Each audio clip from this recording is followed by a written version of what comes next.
Welcome to Isn't It Obvious, where things are obvious. That's going to be the intro. Last time I was playing Sonic the Hedgehog, I realized that it's really just an allegory for communism. You go as fast as you can, you get as much as gold possible, and you try and free some animals away from, like, the corporate overlords of capitalism. I mean, duh. Having his little diatribe.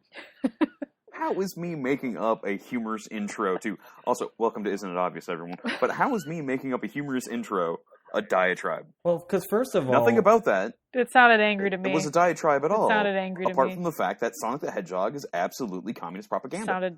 Sounded like an angry rant but about communist Sonic propaganda to me. Takes the coins. He doesn't distribute them evenly to the animals he frees. Yeah, and most communist states don't distribute their wealth. Do you see? Well, No. wait. Is this... Why are we arguing about this? Stupid.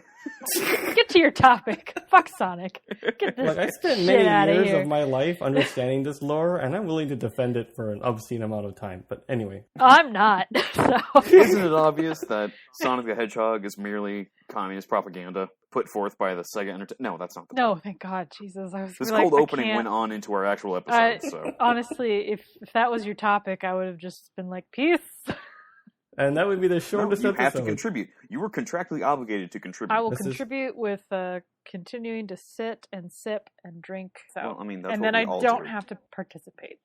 That's Just my like participation. communism. Just like communism. Exactly. All right. That was a weird intro. Okay. No, Go ahead. we're in the episode. The intro was fine. This is Oh. not... Yeah. The intro got both of you laughing. Right. The intro was a success. It's the explanation of the intro afterward that's really killing this episode. I'm so Mhm. sorry. Anyway, Dear welcome listeners. listeners to Isn't It I'm Obvious? so sorry. Where I, Micah, will be your host for this episode, and I'm accompanied by Phill and a curmudgeonly Sera. I am so cranky this evening. I apologize in Yeah, you advance. are. It's going to be bad. Anyway, on to our political topic. Fuck. Isn't it obvious that the political system in America should not be held as a part-time spectator sport as of every presidential election or get rare blips for midterm elections, but indeed should be a constant focus of news in a 24-hour news cycle in order to maintain an educated populace. So basically C-SPAN that no one But watches. like in the actual news. But it is. It's public broadcast. You can turn it on. No, but like 24/7.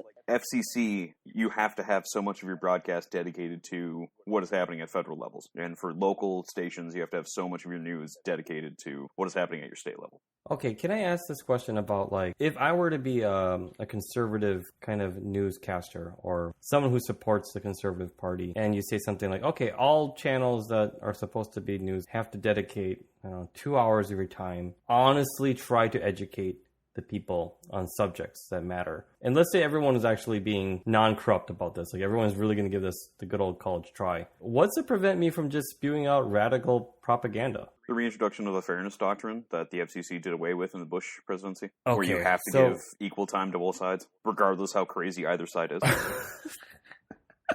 You can have a Tea Party saying that the coronavirus is something made up by Jeff Bezos and George Soros. And masks are... And masks hurt you because freedom of they infringement or- activate your They actually... coronavirus expressions. Yeah, they activate expressions. Do you really think that this is a good idea? I mean, I'm not saying. I'm just asking this question. I'm not trying to be accusatory. What's to stop me from saying that all of the Democrat leaders are lizard people? And that's my debate today. Obama's Fairness Because turning they the have a Doctrine. frog- Democrat gay. on there saying that all Republicans are dumb and they think we're lizard people, and then their eyes would blink sideways because all Democrats are lizard people. Well, yeah. I mean, the joke is that everyone there is a lizard Hey, person. I resemble that remark. Okay? Well, I mean, Yeah, sure. you're just- doing you real just bad calm at down. invading this. You just calm down on that lizard people hate, all right? I'm not saying hate. I'm just saying that. Lizard people matter, all right? Okay, I'm well, sorry. what my point Okay. is. And as soon as you do something impactful, Sarah, I will believe you that lizard people's You're lives right. are worth the same. You know what? No one matters. Nothing matters. It's all a lie. Okay, this evening is going real chipper. But I've really, had a like, rough week, all right, guys. the Sorry. Fairness Doctrine allows me to say some random thing that someone actually has to provide airtime to defend and also to go against. It would be like, oh, I think that And what if it was extremely racist? Like, oh, I think that... Or what if it was just a complete that's fine, total because that gives more waste of... publicity to a racist who can be bounced out by society. But then what about, like, just someone who wastes everyone's time? Like, literally just wasting time. They're just up there. I mean, I don't see how that's any different than any CNN broadcast. I mean, they at least try to pretend that they're not wasting our time. But yet, they still end up wasting our time. So whether it's intentional or not, they're still achieving that useless goal. So it's all useless, and then we should just not watch news at all and just not worry about it. I mean, I think we should just do away with the internet and go back to, like, 1830s technology. No, don't get rid of the internet. Yep. Yeah. No video games, and, like, people die when they're 30. I need the internet, though. You have no idea. Wikipedia, like, rabbit holes that is the best time waster. Have you ever been to, like, tvtropes.com? Like, you just start going that's down great. the trope rabbit holes, and you're just man. I never knew that these were a trope, but now I do, and I am enlightened. Yeah, and that's what has stunted all of my writing, because apparently I just write in horrible 1960s tropes. Well, I mean, all stories are one story. That's, like, definitely my philosophy, and, like, you're never going to write anything, like, actually brand new, so just give that up. But you can do it in ways that are still entertaining. I have the great American novel just sitting, all 14,000 pages of it. Yeah, sure you do. And if you do, what's it about? It's the ideals of America. Oh. That sounds... And how it's expressed itself through media. That sounds really... But as a fiction, so it's even a very sad... Again, like in there, the Fairness Doctrine is applied. So I do have, like, a good 300 pages of a debate between the straw man Republican and the straw man Democrat, and then the actual progressive that's moderating their debate, that is poking holes in both of their sides. And then you realize that it's the same straw man. It's just one straw man, and one side of it is... Yep, yeah. Has a red tie. It's like that really tacky cruise line entertainment where, like, one side is the female and the other side is the male, and it's one person doing the duet. I was thinking about this Fairness Doctrine. And... Sounds really boring. I don't think I'm going to read it. Sorry, Micah. Well, it's amazing. At the end, the effigies are set on fire, but they're sentient beings, so it's incredibly excruciating. I spent a lot of time on the death. It makes me tear up. Nope, I'm not going to I was hoping you were going to say that you wrote all the unfinished novels, these really... Oh, yeah, no. I finished authors. Game of Thrones and gave it a far more satisfying Right, yeah, that's what I thought you were going to go with. Whatever HBO did. Mm-hmm. Let's not start any, like, rage conversations, okay, guys? Let's just stay away from that. What are you talking about? Jaime Lannister kills Cersei after Cersei kills Tyrion. That's how it was supposed to end. No. Yes. Arya because Jaime's younger brother. It's shown that her prophecy carried through. Like, every... mark on her prophecy came true. She had 3 blonde kids. Her friend died the night after, and you've established that magic is something that is in the world of A Song of Ice and Fire. So, the fact that she was supposed to be killed by her younger brother, so she always has this fear and hatred of Tyrion, but then she kills Tyrion, and she feels she wins. But that is the one thing that pushes Jaime over the edge. So then Jaime kills Cersei. Then who kills Jaime? And then everyone dies, and nobody cares. Wait, okay. Let's get back to the origin of this question. Honestly, I think...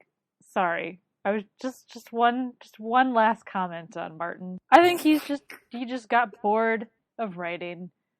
Yeah, it should have ended after the Red Wedding. Yep. And you should have had the Lannisters win. I think he just got bored of his own story. He just got bored, and he's like, I don't really care anymore. Yeah. Well, I mean, the fact that he's also a 67-year-old longshoreman. Yeah. Do you really think that authors just get bored with their work? Yep. Yeah, absolutely. In fact, most of them, unless, like, I know some of them are really good at churning out stuff because they, like, plan it, and they, like, force themselves a word count a day, and so they're really good at Sanderson, yeah.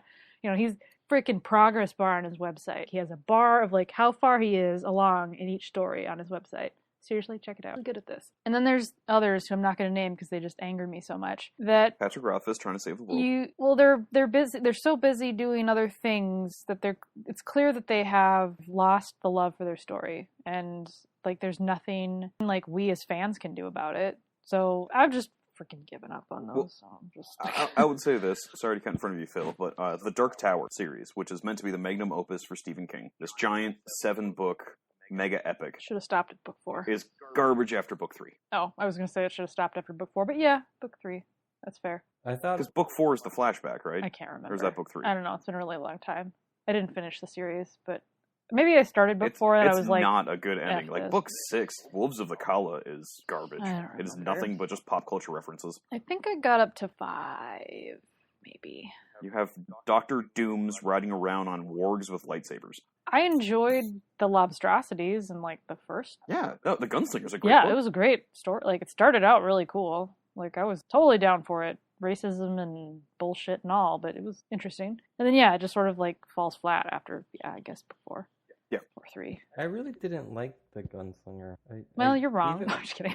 No, I read the book and It's I was understandable. No, it is. It's very vulgar writing, like, or at least I think Stephen King writes pretty viscerally good-ish. Like, well, What? There's nothing like stripping naked after your kids go off to school and then you lick the whole floor as splinters get lodged in your tongue and you like I said, he swallow the creates blood. a very vivid and very visceral and kind of gross. Like he just uses language kind of grossly. And it's like shocking. Like, and that's what people like him for, is because he shocks them. I wouldn't say he's ever going to be in my top anything, but I can see why people enjoy his writing, especially if they don't read a lot. But he also can write a competent story. He can.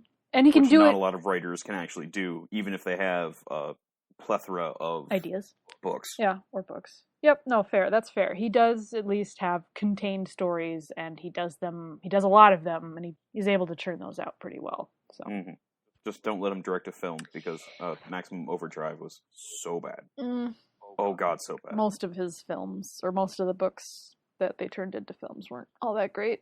No, but like Misery is His horror was a okay. good movie. His horror is okay. Shawshank Misery is Redemption, good. Yep. The Green Mile. yeah. I Did didn't- you- like some of his best adapted works Fair enough, aren't horror. Fair enough. Yeah. I think he's just terrible at horror. Is he? I don't know. No, he's He's good at with horror. Like, Yeah. He's pretty good with horror. Like Salem's Lot's pretty solid.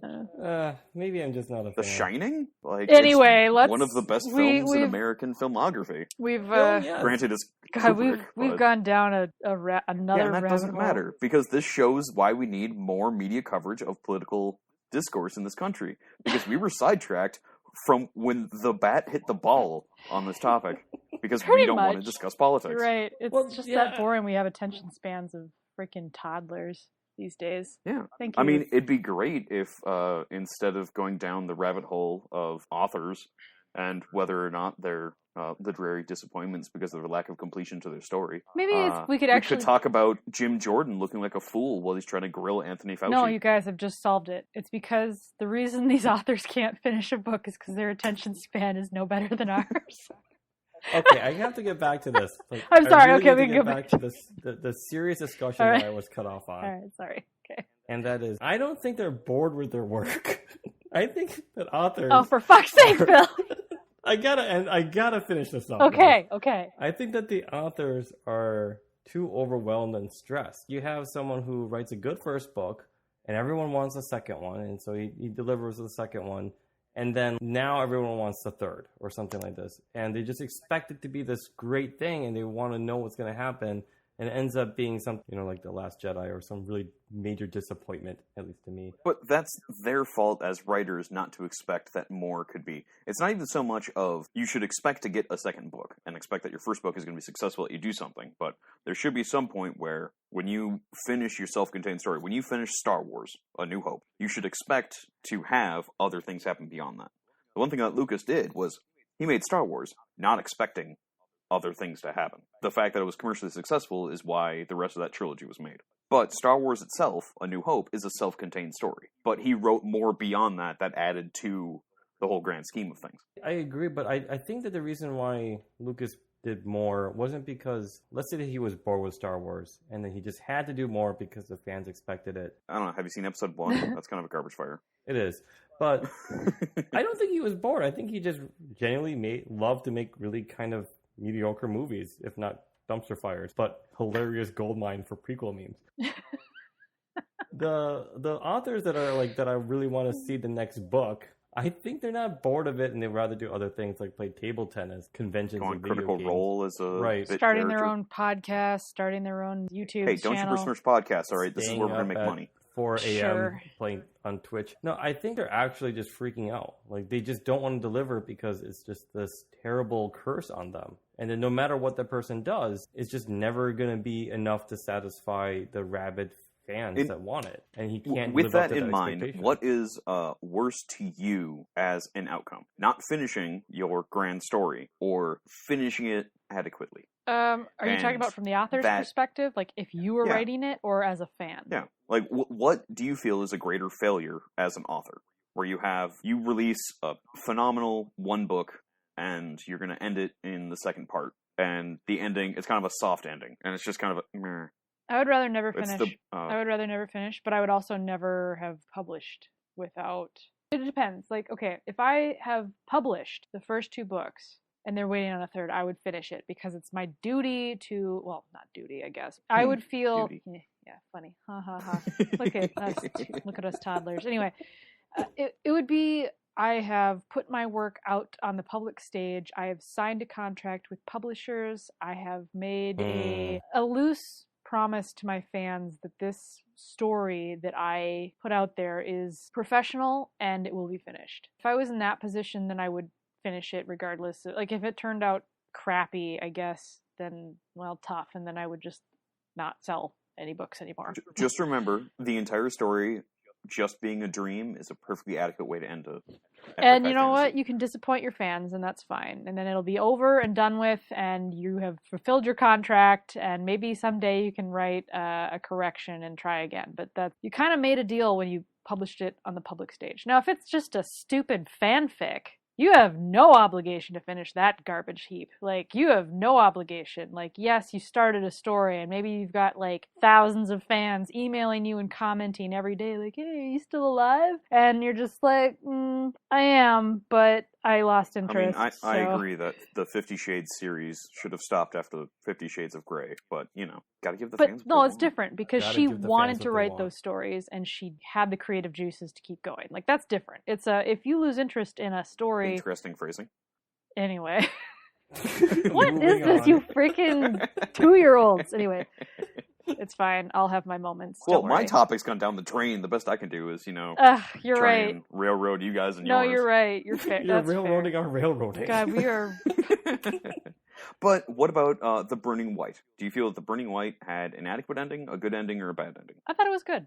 I thought it was fine. It's not the way I wanted it to end. I was maybe a tiny bit disappointed with certain parts of it. I mean, the literal Deus Ex was kind of a bit much. For sure. There was a lot of sweeping, like, okay, well, fine. But at the same time, I'm like, I'm glad it ended and it was contained and it's done with and I can set it aside and I don't have to like wonder what the official story is. I can, if I really want to continue it in my head, I'll do that. Or I'll go to fanfiction.net and see if someone else has continued it in their head. And that's a way, I think, for fans to continue their love if they aren't necessarily satisfied with the official ending. That I think is fair. I don't like this waiting 10 years or more for a book. I think it's unfair to fans. I don't think it's Patrick Rothfuss. Well, I don't think he owes, I don't think Martin or Rothfuss owes us like a story in a way, but he kind of does. I mean, I think Rothfuss more so than Martin. For sure. Because Martin's story was at least completed by another means. Yeah, and he was able to hand it off and somebody else finished the story. And so it's completed in some people's minds, and that's fine. And if he actually finishes it someday, great, people will still buy it. But there's something there that people can be like, okay, that story is now finished. It's not sitting open-ended forever. But like a Wheel of Time guy, if he was still alive, he'd still be writing Wheel of Time books. Probably. Well, and like, so Rothfuss, he also promised in the beginning that his stories were finished and written and done and they'd be published in 1 or 2 year increments. So 7 years later I knew that was a fucking lie. And I've seen and it's so stupid because recently there's been a lot of buzz on Reddit and on the internet and there's some stupid if you look it up right now, you'll see, expected publish date of August 2020. And I'm like, that's bullshit. I can tell you right now, that's not happening. No, it's just not happening. I don't believe it. I won't believe it until it comes out of Rothfuss's mouth. It's the first 8 hours of the third day is going to be released on. Honestly, 1,800 pages. I don't really care at this point if he finishes it or not. The thing that bothers me about Rothfuss is even if he finishes the third day, that's still not going to be the story. Nope. And even if he continues with another story, I don't think anyone's going to buy his book because... Oh, no, people will absolutely buy his book. You think so? Maybe. Absolutely. I won't. I'm not going to buy Dan any... Brown. Fair. Okay, you're right. I'm just saying, me personally, I'm not going to buy anything else of his until it's finished. I'm never going to do that waiting game with him again. I'm already, like, at least the authors who haven't finished, the other authors who I read who haven't finished their promised books, like, they're not sitting there, like, promising, it'll be out this year, or next year, or they're also not wasting their time at conventions or playing D&D or doing Critical Role, or anyway, I'm sorry, I shouldn't. What were we talking about? What's the topic? The necessity for greater media coverage of the political process in America. Anyway, back to writers. Yeah, so my problem with the writers right now is that there's no real... Okay, so you have an author that's just waiting for a long time to finish. You have a lot of fans that are waiting for it. And it's like a double-edged sword, because if you knew this was like an HBO production, this shit would be done by now, right? Because people need to be paid. Yep. There's a timetable. There's budgets. Well, I mean, people are fucking in suits. Counting on. We can have a different conversation about HBO ending their stories too. Yeah. Well, right, but I mean, like, the problem with one-man shows, or one-woman shows, is that, like, they have all the creative power not to be misguided by people that believe they understand what the industry wants, or what the people want, or what the fans want by focus groups. That's the one small little thing I like about authors, is that much of that book is probably written just for themselves, and they could care less about what their fans probably would want. They're just writing as a means to kind of produce art or creativity on their own ends per their own terms. Unlike, this book needs a happy ending because 55% of the people say they want a happy ending here. We're going to create a story by committee. But on the other hand, the problem is if you have someone who has complete direct control of their work, is that if they're super fucking lazy, you'll never get anything out of it. So my only hope is that he gets an HBO or some other type of deal by some company that wants to produce a fantasy sort of television show and then just run the rest of the story that way. I thought King Killer was picked up by Netflix or something. It was picked up by Fox. It was also picked up by Lionsgate, and then it was picked up by someone else, and I can't remember. And it sort of fell through. Like, originally they wanted to make it like this episodic thing where it wasn't quite the King Killer Chronicles. It was sort of Quoth and like in Tarbean or something. Like, it wasn't the King Killer Chronicles for sure. I honestly don't see that being successful, or at least I didn't think that would be successful. I mean, people would watch it, but it would end up being kind of like Jim Butcher's Dresden Files. That was a terrible show, by the way. I mean, potentially, terrible show. But there's enough content and enough variation of genre that you could make each episode interesting, but not have it solely focused on the arc of the Chandrian kind of thing, which is the sole focus of his actual... True, it could just be Temerant or something going on in the world. It doesn't have to be Quoth either. You could have it follow someone else. I don't know if I'd be all that interested. We'll see. Fella. I have too many bitter feelings. Fella's pretty great. Yeah, she is. She's like one of the better characters. And only marginally objectified. She's pretty objectified. Yep. But, I mean, that's true to life. So anyway... Right. No, I wouldn't mind if it jumped medium and lived its own spiritual successor. It seems like that's the only cure for these lazy-ass writers who just can't get their shit together. Well, if you're going I'm fine with just fan fiction. There's too much stress that they feel they can't finish the story, taking it out of their hands will at least give some sort of completion. Then they can always say, I have the Snyder cut somewhere in my head, but nobody gets to see it. Right, or let's say it does very well, he can have complete credit. It's like, see, that's exactly what I wanted to have the show do. And if it does poorly, he's like, those fucking directors ruined it for me, right? Yeah. And just wait for my book. It'll be totally better than this. And then no one, people just kind of forget about it and they move on. Like, it's a perfect move. Going to Game of Thrones, those line producers totally fucked up that last season. The battle for Winterfell should have been 2 episodes minimum. And you still splice in stuff at King's Landing. Because it needed to be a goddamn siege. And they're like, nope, we need to do it in one night. And you know what? Let's just have everything black and put on more black, and there are no torches or anything, and more black. And they have soot on them, and they're more black. I get the feeling that this was written by committee, right? And not just like creative committee, but people who actually hold a person. No, it was the producers wanted to go on to do Star Wars films. And they thought if they were still tied down with Game of Thrones, that they wouldn't have the opportunity to get into Disney's money. Yeah. And they ended up not going into that anyway. HBO would have given them a 9th season. That was their cash cow for damn near a decade. Yeah. They didn't want to give that up. So the writers just made some blitz to the end to get it done and over with so they could go on. They could take that step into Hollywood and not be just stuck on HBO, which is a garbage way to end the story. Yep.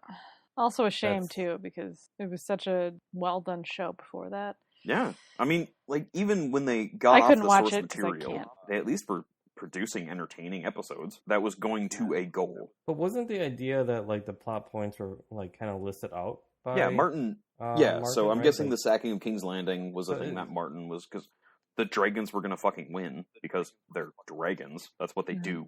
No, but... Yeah. I think the biggest... Unless they're in traditional fantasy, and then they lose because they're symbols of Satan, and good must prevail. But anyway, yeah, but also Smaug was just a greedy red dragon. He had to die. He didn't have to die.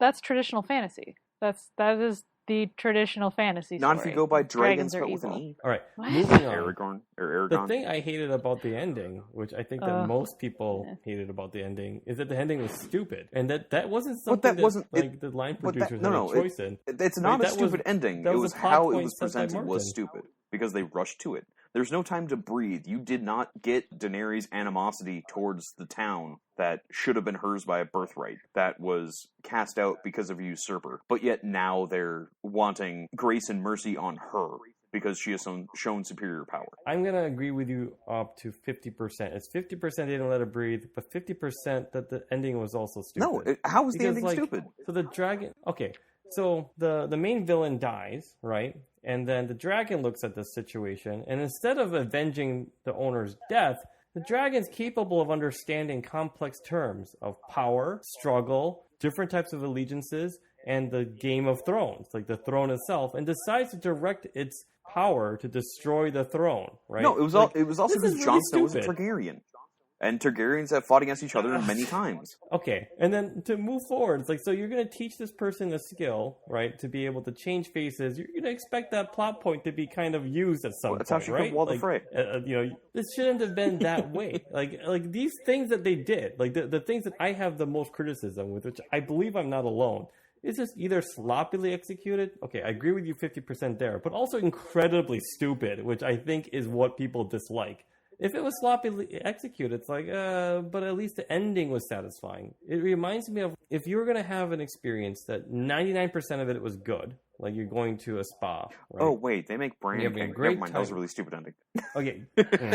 And you're going to have 99% of the experience is going to be great. And then the last 1% is that the fire alarm goes off, and you have to get out to the balcony, and you're shivering your butt off. And then that was it. Like, that's how it ended for you in that day. You paid, let's say, a few $100s for this treatment. Or someone gave you a gift, and you went with your significant other or whatever. And then you go back inside, get your clothes and get out. And then before you leave, there's a customer service guy that says, hey, 99% of that time you were here was fantastic, right? And you're like, yeah, but the last 1% really kind of fucking sucked, right? Like, this is the thing I'm going to experience it. Like, oh, but 99% of it was good, so this whole thing is great. So give us a 5-star review, or how about better, 4.9-star review, and off you go. That's my problem with the fucking Game of Thrones. It's like, it could have been shitty, but the way end has to be good to justify all the shitty mistakes they made. And they couldn't even pull that off, and that's not Dan and Dan's fault. Yes, it is. Maybe it is 50%. But it's also the stupid plot points leading up to that point is also bad. Like, it doesn't make sense. I don't think that the story is good. And so to answer your question, Micah, is that he shouldn't have finished that book. They should have just stopped the season before and said, we ran out of money, and just killed it. And everyone would just be whining, oh, I wish I had that last book. It would be so awesome and amazing. See, why did they cancel Firefly? Why did they cancel You don't want to care. You don't have to care about the ending. You just have to realize that those missing plot points were the friends you made along the way. There was no friends. There were no friends in Game of Thrones. In fact, if they say they were friends, it was a lie. It was all a fucking lie, just like everything else. Much like our political system that is not getting enough media coverage and is just a farcical just a bunch of liars festivity that happens every 4 years. And their liar pulpits lying to the public about what they're doing. I'm glad we established that was an absolute obvious point that I came up with that neither of you refuted the entire time, so I went on a diatribe about how authors need to do better work. God, and listeners, if you agree or disagree, please send us an email. Patreon only episode. at whatever our email No, is. don't. I don't want to hear it. I don't want to hear about how butthurt you are about I assume it's at Rockfist hotmail.com, right? We're trying to bring Hotmail back. I think that's what we're doing. Check the show notes, people. Sure, yeah, or AOL or something. Yeah, whatever. Oh, God. And don't forget to go to our GeoCities page. On Newgrounds. Thanks, Mom. Thanks, Mom. Thanks, Mom.